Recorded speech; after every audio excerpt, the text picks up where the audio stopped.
Wabarakatuh.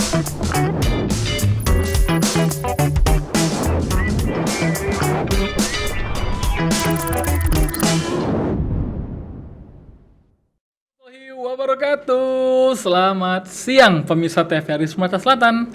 Saat ini sedang menyaksikan di Cuko cerita untuk Kaula Mudo bersama saya Dwiki Adiputra. Pemirsa TVRI Sumatera Selatan, hari ini seperti biasa saya hadir dengan narasumber yang sangat luar biasa berbeda dari yang lain.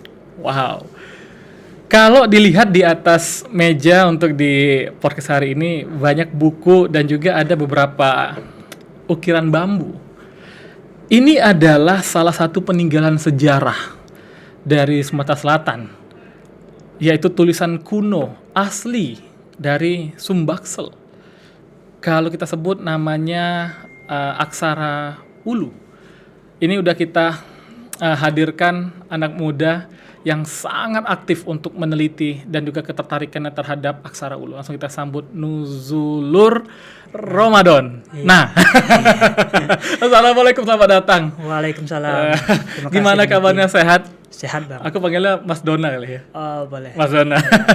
Mas Dona, langsung aja nih. Ini hadir ke TVRI Sumatera Selatan dengan membawa berbagai macam buku Iya. dan juga tulisan kuno. Sebelum kita masuk, kenapa kita bercerita tentang sejarah aksara Hulu ini? Apa yang membuat Mas Dona tertarik dengan tulisan kuno ini? Ketertarikannya itu berawal waktu kuliah ya. Kuliah waktu itu diajarin oleh Pak Ahmad Rapanigama. Dan aku baru tahu juga bahwa Sumatera Selatan punya aksara Ulu waktu itu. Oke. Nah di 2016 itu, jadi ketarikannya karena putra daerah, asli putra daerah Sumatera Selatan nih. Banyak generasi-generasi muda yang waktu itu nggak terlalu minat tentang aksara Ulu, dan waktu itu emang sedikit sih pengetahuan tentang aksara Ulu itu, dan banyak yang tahu itu hanya UIN Raden Patah waktu itu yang ada mata kuliahnya. Nah dari situlah ketertarikan saya untuk belajar aksara Ulu itu. Oke. Nah, mungkin aksara Ulu ini masih sangat jarang ya terdengar ya, terutama untuk di kalangan anak muda saat ini gitu kan. Mereka tertarik untuk belajar bahasa Inggris, ya, bahasa Korea, bahasa-bahasa luar gitu. Tapi ternyata nih di Sumbaksel sendiri ada tulisannya sendiri gitu ya, tulisan aksara Hulu. Nah, boleh diceritakan sedikit, banyak nggak apa-apa sih, Mas Dona, tentang aksara Ulu ini sebenarnya apa? Aksara Ulu itu sebenarnya aksara atau tradisi tulis masa lalu yang berkembang di daerah Huluan Sumatera Selatan. Nah, kalau dulu Sumatera Selatan itu kan dikenal daerah Hulu dan Hilir masyarakatnya. Daerah Hilir itu Palembang saat ini, dan daerah Ulu itu di luar Palembang saat ini. Nah, jadi penyebutan aksara Ulu itu karena aksara ini berkembang di daerah Huluan Sumatera Selatan, di daerah pinggiran Sungai Musi dan daerah pergunungan Sumatera Selatan. Oke, nah untuk tulisan ya aksara Ulunya sendiri, menurut sejarah ditemukan di tahun berapa?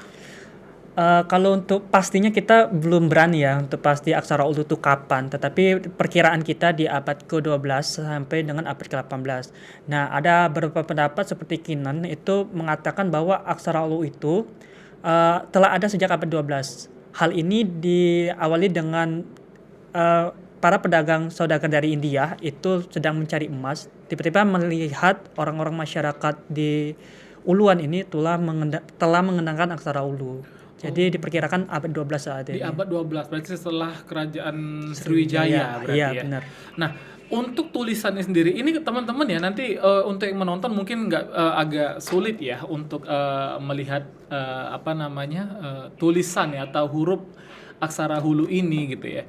Nah, bentuknya nih lancip-lancip ya, runcing-runcing. Runcing-runcing ya, runcing-runcing. Nah, ini sendiri apakah apa ya istilahnya? Diserapan dari bahasa Jawa kuno, bahasa Sanskerta, atau ada memang beda sendiri nih untuk tulisan ini? Kalau seluruh aksara di Nusantara kan dominannya turunan dari aksara sebelumnya yang berkembang, yaitu aksara Palawa ya, masa kerajaan Sriwijaya. Nah, sesudah itu aksara Ulu ini mungkin ya dari saya itu masyarakat di daerah Ulun ini punya mikir untuk membuat identitas mereka sendiri untuk mengenal aksara ulu untuk komunikasi antar mereka gitu. Hingga mereka merujuk pada huruf silaba yang ada pada huruf Palawa, kagangannya, dan mereka menciptakan sendiri gitu hurufnya yang bentuknya kaku. Bentuknya kaku ini mungkin karena medianya. Pada saat itu kan kita belum mengenal media kertas gitu kan. Jadi apa yang ada di alam digunakan pada saat itu. Dan mungkin bambu adalah media yang mudah ya. yang mudah ditemukan mungkin saat itu. Jadi mereka membuat bentuk-bentuk dan goresan yang tegas gitu. Yang tegas. Iya, jadi untuk pemirsa TVRI Sumatera Selatan ya. Ini mungkin kalau terlihat ya. Jadi ini ada huruf ini memang lancip-lancip ya, runcing-runcing. Oh, berarti ini menurut sejarahnya memang untuk penulisannya ya kalau di bambu kan sulit ya. Kalau agak ada ulir atau ada lengkungan ya.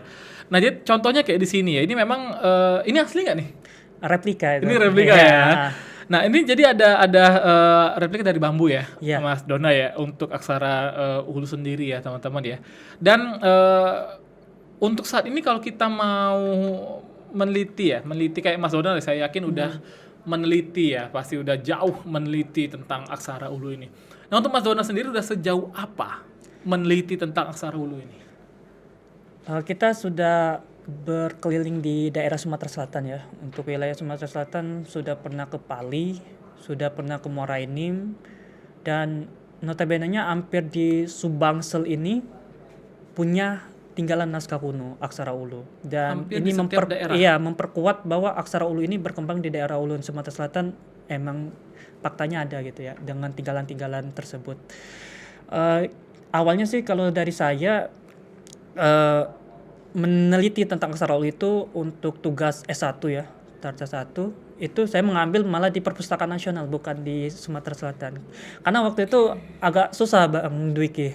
Susah banget untuk kita itu izin neliti naskah kuno karena saat itu ya kepercayaan masyarakat itu masih kurang dan juga mungkin waktu itu aku sudah ngajuin juga di museum ya mendata tentang aksara ulu tapi kayaknya masih belum klop di diri sendiri dan waktu itu diskusi dan Pak Rapani ditawarin di Perpustakaan Nasional. Nah, mungkin dari situ tertarikan berkelanjutan nih mulai dari pribadi nih mendata naskah ulu ke daerah-daerah. Ya ada yang menerima untuk dilihat, ada yang tidak mau karena mungkin masih dianggap keramat ya gitu. Dan kalau untuk kita sudah hampir berapa naskah sih dibaca ya, belum sedalam untuk dianalisis gitu. Oke, berarti justru awal mempelajari tulisan ini di Museum Nasional. Mendata pertama mendata di Museum Nasional. Nah, tadi Mas Dona sudah menyampaikan maksudnya sempat mencari secara langsung gitu ya naskah kuno yang asli. Nah, ini apakah ada kesulitan untuk melihat naskah-naskah ini secara langsung? Pasti. Ada yang mudah, ada yang susah. Yang pertama adanya penolakan dari masyarakat ya. Kita mendapatkan info bahwa memang ada naskah kuno di masyarakat itu, tapi mereka menolak keras gitu. Pas sampai itu pokoknya kita nggak ada katanya. Dan pernah satu kali itu bersama Dinas Kebudayaan dengan Ibu Nur Hayati yang waktu itu proker beliau kan tentang investasi naskah ulu. Kami waktu itu hampir nggak dilihatin gitu. Hampir bapak itu hampir nolak gitu ya. Hampir nolak gitu. Terus kita nasihatin bahwa kalau nanti ada informasi yang mungkin dari naskah-naskah itu nilai-nilai yang mungkin bisa diangkat lagi gitu. Mungkin kan sayang kan kalau disimpan aja kita nggak tahu maknanya kan rata-rata yang kita temuin itu di masyarakat itu mereka menyimpan tetapi tidak tahu apa isinya gitu. Oke, mungkin turunan dari buyut lah ya, dari berapa generasi. Dan mungkin juga cuma warisan aja gitu. Disimpan nih, nah ini ada warisan, tapi tidak bisa membacanya. Siapa tahu warisan gitu kan, ditulis dengan aksara ulu. Dikeramatin itu mungkin mereka nggak mau bukain gitu. Nanti takutnya ada bala apa, ada sesuatu yang apa. Jadi kesulitannya adalah untuk melihat ini tulisannya secara langsung gitu. Nah, kalau untuk sepengalaman Mas Dona nih, taruhlah mungkin di temuin di mana? Yang Mas Dona keliling di Muara Enim.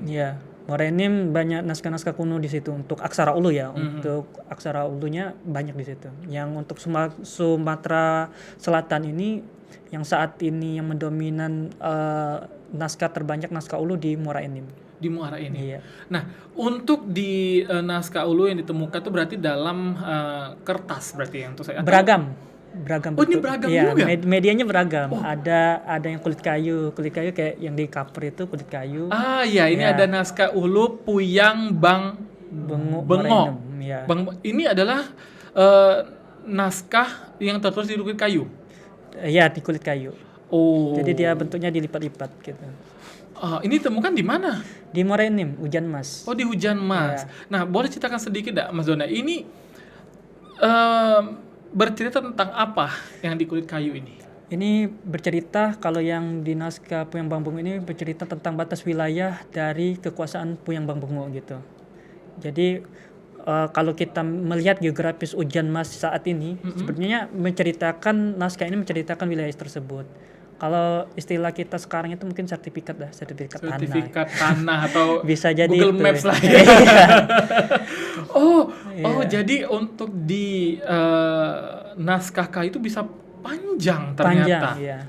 Di Dan sini- ini hurufnya lebih besar daripada naskah-naskah yang sering kita temukan. Oh, Hampir 1 senti lebih 1 gitu, senti. 2 senti. Ini pemirsa TVRI Sumatera Selatan, di sini ada naskah dari Ulu Puyang Bang Bengok ya, Bang Bengok itu panjang ternyata. Iya. Dan ini diteliti. Sudah Sudah ini diteliti. di bukunya sudah. Di buku. Nah, jadi hasilnya adalah ini batas wilayah di Puyang. Puyang Bang Bang Bengok. Bengok ini ya. Dengan batas puyang-puyang di sekitarnya. waktu itu. Ya, oke.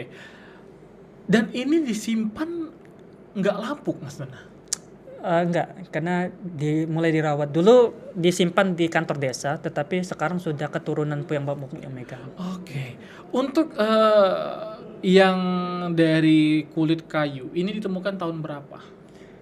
Diperkirakan tahun berapa Temunya. ini ditulis? Ditulis ini perkiraan tahun berapa? Kalau untuk perkiraan kita belum tahu karena karena perlu laboratorium untuk mengetahui uji karbon untuk mengetahui naskah tersebut karena kan biayanya besar juga itu agak main. Jadi untuk seperti kami ya agak susah sih untuk itu karena nggak ada dana. Oh iya, biasanya memang besar-besar ya kalau untuk aksara yang di kulit kayu gitu ya. Enggak juga sih karena ini cuma yang ditemukan Cuma di yang sini. ditemukan ini besar gitu ya. Iya. Nah, selain kulit kayu, media apa lagi yang biasa tulis untuk Ada tanduk, ada juga daluang, rotan, ada juga kerang, mungkin waktu itu sebagai souvenir hadiah gitu. Mungkin kayak ginilah mungkin souvenir hadiah.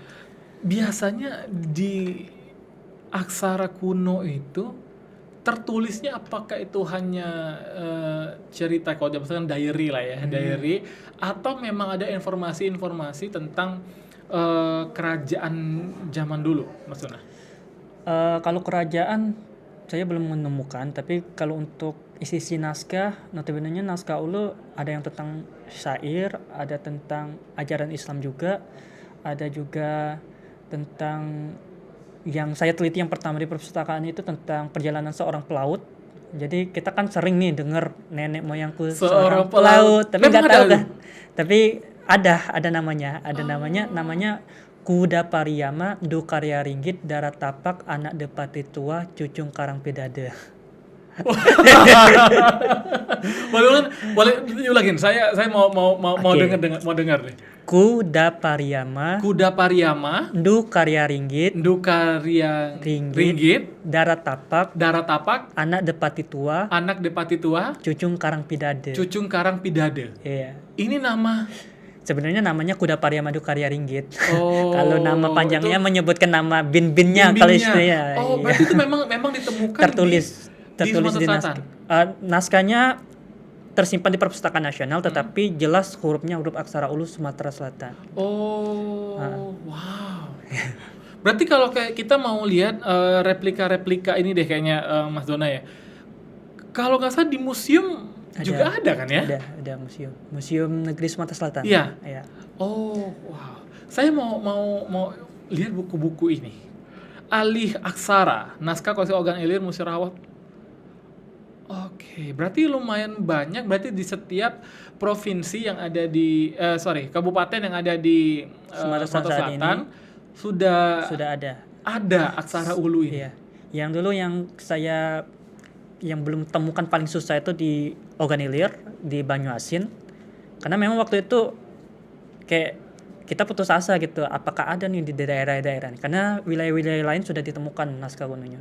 Dan alhamdulillah sudah ada tinggalan-tinggalan naskah dan bukti-buktinya ada gitu. Ada. Iya. Dan itu kalau untuk kita teman-teman mau lihat, selain untuk membaca buku ataupun di internet, bisa ke museum tadi untuk melihat secara Iya. langsung untuk replikanya gitu. Kalau di museum asli semua. Itu asli. Iya, kalau di museum asli semua. Oh. Yang replika itu yang saya buat gitu. Ah. Yang di Museum Jombang itu yang replikanya. Yang Jombang replika. Ya. Tapi ada juga replika saya di museum gitu. Yang Oh.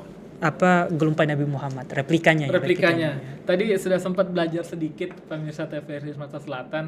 Ternyata tulisannya bagus dan tidak sulit ya untuk belajar ini ya sebenarnya ya. Iya, karena aksara ulu itu aksara kuno Nusantara yang paling mudah untuk dipelajari. Oh, ini fun fact ya berarti. Iya, paling mudah. Oh, untuk Mas Dona sendiri, untuk belajar aksara ulu ini kan ya mungkin belajar dari awal mungkin agak sulit lah ya, mungkin kita. Iya, karena belum ada metodenya. Iya, belum ada metode. Tapi tadi sempat diajarin sedikit sama Mas Dona, ternyata mudah untuk membacanya. Nah, Mas Dona dari awal untuk membaca tanpa melihat contekan gitu ya. Iya. Berapa lama untuk menghafal 1 ini? tahun. 1 tahun. Ya, itu kan waktu itu kan nggak ada pedoman cara menghafalin atau cara nulisnya gitu kan. Waktu itu kan masih lihat-lihat juga belajarnya. Kalau untuk baca naskah saya belum waktu itu, karena 1 tahun setelahnya ya, karena saya melanjutkan untuk fokus di aksara ulu itu. Karena kalau untuk bacanya itu saya agak lama sih, karena saya hanya menghafalkan 2 baris pertama ini aja.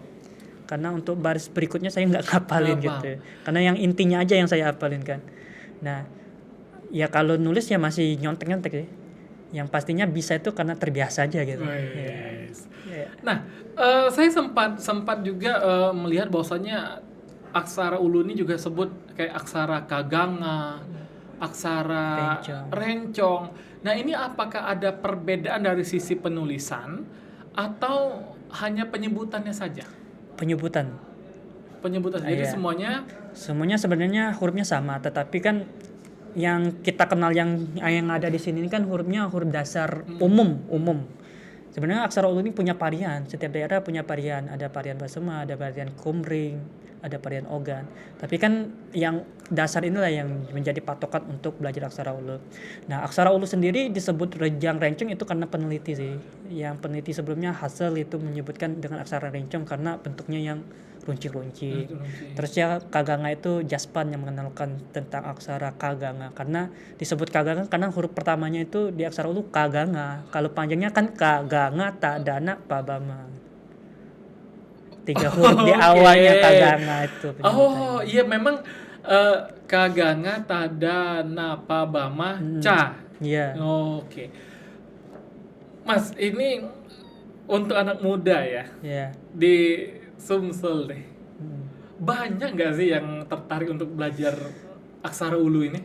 Kalau dari perjalanan kita sih awal-awalnya nggak terlalu minat sih, tetapi tahun ini dan sebelumnya itu sudah banyak generasi-generasi muda ya minat dengan aksara ulu. Beberapa sudah berani mengenalkan aksara ulu, dan perkembangan aksara ulu untuk tahun ini sudah lumayan sih.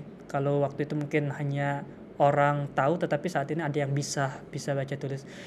Dan beberapa kegiatan kita sudah terlibat dengan pemerintahan daerah dan provinsi juga ya untuk kenalin aksara ulu. Kalau untuk banyaknya sih belum terlalu banyak sih sebelum meluas. Karena kita selalu ngenalin aksara ulu di media sosial, yang taunya orang-orang bilang aksara Lampung nih, aksara Lampung. Nggak tahu kalau Sumatera Selatan punya aksara sendiri gitu. Sebenarnya satu rumpun sih Lampung dengan Sumatera Selatan itu. Tapi orang kenalnya yang Lampung. Ya karena pemerintah Lampung sudah duluan gitu mengenalkan identitas lokal mereka. Oke. Nah, untuk saat ini atau beberapa tahun terakhir deh, Mas Dona untuk memperkenalkan aksara ulu ini kepada anak-anak muda gitu atau kepada masyarakat awam ya. Jujur kayak saya pun baru kali ini ngeliat langsung gitu kan aksara ulu tuh seperti ini gitu. Nah itu dengan apa yang diperdalam? Apakah dengan workshop, ataukah dengan buku dari media sosial, atau hal apa yang dilakukan Mas Dona? Halnya tadi yang disebut-sebut Mas tadi sudah semuanya kita lakukan lakukan gitu ya? ya. Karena dengan membuat perkumpulan Ada aksara komunitasnya ulu. berarti? Ada, Komunitas apa namanya? pencinta aksara ulu. Pencinta Aksara Ulu. Iya. Wah, apa aja tuh ininya? Kita lebih proker-prokernya, kegiatan Mas Dona? pelatihan aksara ulu dan juga mengembangkan aksara ulu, dan juga kita mengenalkan lewat sosial media. Kita mengembangkan aksara ulu beragam sih, lewat pendataan. Saya mendata tentang tinggalan naskah ulu juga bersama teman-teman di perkumpulan, juga mendata langsung ke masyarakat ya dengan dana pribadi kita ke sana langsung.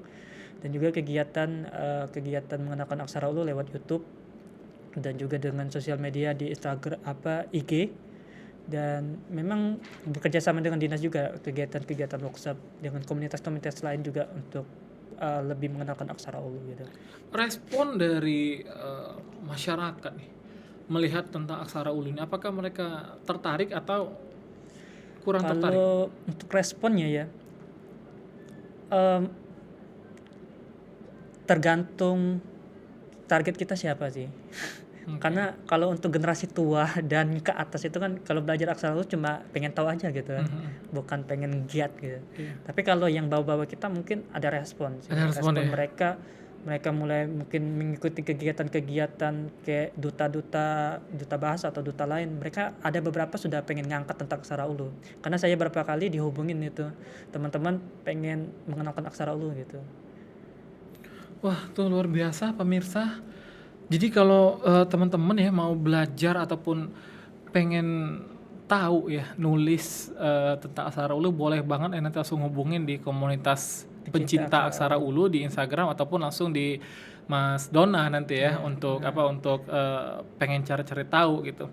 Mas Dona, untuk saat ini sudah sempat kepikiran belum untuk buat aplikasi tentang Aksara Ulu gitu? Kalau saya sendiri sih nggak mampu ya, karena bukan keilmuan saya gitu tentang pembuatan aplikasi. Tetapi saya sempat 2 tahun ini ya, ada dari ada dari Universitas Bina Dharma, itu ngajak ikut penelitian mereka tentang pembuatan aplikasi Aksara Ulu. Oke. Nah, jadi teman-teman yang mungkin pengen belajar aksara ulu nih, pengen nulis nama dulu kan. Kalau belajar kan belum, sebenarnya bisa belajar langsung seperti Bang Dwiki tadi kan, kita Iya, tadi nulis agak mudah belajar kan. iya nama di wiki. Iya, bisa. Nah, tadi teman-teman mungkin yang penasaran namanya Aksara Ulu bisa download aplikasi aja. Ada 2 aplikasi, yaitu sama judulnya ya, Aksara Ulu Sumsel atau disingkat AKAS. Itu dua-duanya bisa digunakan. Kalau teman-teman mau cek nama teman-teman di Aksara Ulu, bisa dicek di situ. Oh, bisa ya Iya, langsung bisa gitu ya? langsung. Oh. Sekarang itu lebih mudah sih. Ya kita beruntung juga sih, ada itu yang perlunya kita mengenalkan aksara ulu, karena aksara ulu nggak bisa saya sendiri gitu, atau komunitas saya atau guru saya yang mengenalkan aksara ulu. Kita perlu seluruh, baik itu media, baik itu masyarakat di bidang apa tuh, itu bisa mengangkat aksara ulu. Karena aksara ulu itu buat mereka tahu dulu, bukan buat mereka bisa dulu. Iya, karena mereka tahu nih Sumatera Selatan ada aksara kan, seperti Bang Dwiki kan baru tahu kan ada aksara ulu gitu. Kalau di pelang jalan atau di selamat datang seluruh kabupaten maupun provinsi Sumatera Selatan dibuat aksara ulu, mungkin orang akan bertanya juga tuh, itu aksara apa tuh? Pasti orang pengen tahu juga itu aksara apa. Oh iya. Bukan mereka harus bisa nulis dulu, itu yang paling penting. Oke, nah mungkin dengan hadirnya Mas Dona ya menjadi narasumber di Cuko TVRI, mungkin ada teman-teman ataupun pemirsa ya yang ingin tertarik nih untuk, mau ikut dong ngembangin aksara ulu nih bersama pencinta aksara ulu, boleh banget gitu ya. Nah, untuk yang nama tadi kayak gini ya Mas Dona ya. Oh, ini ada name tag. Ya. Ini pengembangannya sih. Pengembangannya sudah mulai saat ini sudah mulai berkembang sih. Mulai berkembang. Ada kerjasama dengan KP. Kalau Mas ke Kopi Abah tahu? Iya. Nah, di Kopi Abah itu di displaynya ada aksara ulu. Ada aksara ulu. Informasi tentang aksara ulu. Dan tadi di Bina Dharma tadi sudah buat website, sama juga tentang aplikasi aksara ulu juga. Dan pengembangan kita ke produk sih. produk-produk kayak baju, produk Nemtek. Tapi yang saat ini yang lagi dominan itu Nemtek sih. Yang Nemtek, ya. provinsi sudah mulai, dan yang mulai lagi itu adalah Kabupaten Lahat. Kabupaten Lahat Ya, sudah. Kabupaten Lahat. Sebenarnya sudah ada provinsi lain yang mengenalkan pelang aksara ulu. Mungkin Mas pernah ke Pagaralam. Pelang jalan di Pagaralam sudah beraksara ulu semua. Pakai aksara ulu. Iya. Tapi mungkin waktu itu ada beberapa aksaranya kurang tepat. Waktu itu saya datang lagi ke Pagaralam, ternyata sudah ada perbaikan. Dan yang selanjutnya itu yang sudah mulai itu adalah Lahat dengan pelang jalan, dan kantor bupatinya sudah beraksara ulu. Itu kerjasama dengan pemerintahannya waktu itu Pak PJ Bupati Lahat waktu itu, Pak Parit, yang memberikan kesempatan untuk mengenalkan aksara ulu. Dan ada satu kabupaten lagi yaitu Oku Timur yang sudah memulai gerakan juga tentang aksara ulu Oku Timur gitu. Wih, luar biasa. Ini Mas Dono masih muda tapi pergerakannya untuk mengenal aksara ulu luar biasa. Saya tertarik dengan bajunya itu tadi. Datang tadi, boleh ditunjukin dong ya Mas Dono ya. Ini adalah salah satu karya dari Mas Dono sendiri ya. Iya, Untuk memperkenalkan waktu itu mengenalkan aksara ulu sempat saya juga aneh ya. Saya ikut kelas menjahit. Kelas menjahit hanya tujuan untuk membuat baju beraksara ulu gitu. Dengan kegiatan di Rumah Cahaya Indonesia, itu kegiatannya luar biasa juga ya. Ya. Wih, tuh pemirsa ya. Jadi luar Mungkin biasa. bisa dibaca nih kan. Apa itu ya? Mas Waduh. Diki sudah bisa baca. Kan cuma 3 huruf nih, 3 huruf. Yang agak kayak NH ya. Itu H, yang tengah H ya. Yang tengah H. La. Oh iyalah. Yang atas itu apaan? Ya. Lihat lagi yang ini. Oh AA ya. Ya, A. Ala. Itu pa.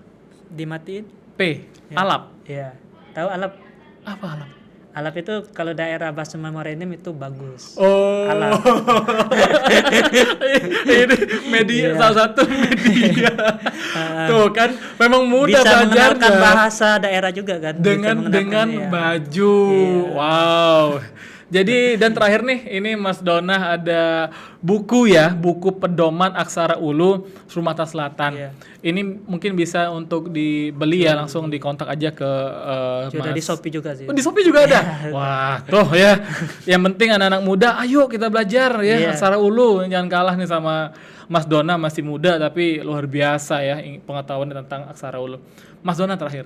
Mungkin Mas Dona ada pesan nih atau motivasi ya untuk anak-anak muda Sumatera Selatan untuk yuk kita belajar aksara ulu nih kayak gitu. Mungkin boleh nih Mas Dona. Pesannya, budaya itu bukanlah sesuatu yang harus ditinggalkan. Budaya itu harus mengikuti zaman. Sebagaimana kalau kita meninggalkan budaya identitas kita, berarti kita sedang membuang baju identitas daerah kita. Sudah selayaknya kita harus melestarikan budaya daerah kita. Sudah selayaknya kita harus melestarikan budaya asli di Sumatera Selatan. Iya. Wow, luar biasa. Mas Dona, terima kasih banyak Siap. sudah hadir di Cuko di TVRI Sumatera Selatan. Habis ini aku bakal mau belajar Siap. tentang asar ulu. Nanti aku mau beli deh buku ini. Langsung di Langsung di skip nih ini. Untuk Mas Dona, terima kasih banyak. Juga untuk pemirsa TVRI Sumatera Selatan, terima kasih banyak sudah menonton, menyaksikan podcast Cuko, cerita untuk kaula muda by TVRI Sumatera Selatan. Saya Dwi Kedi Putra dan seluruh kru yang bertugas pamit undur diri. Sampai jumpa.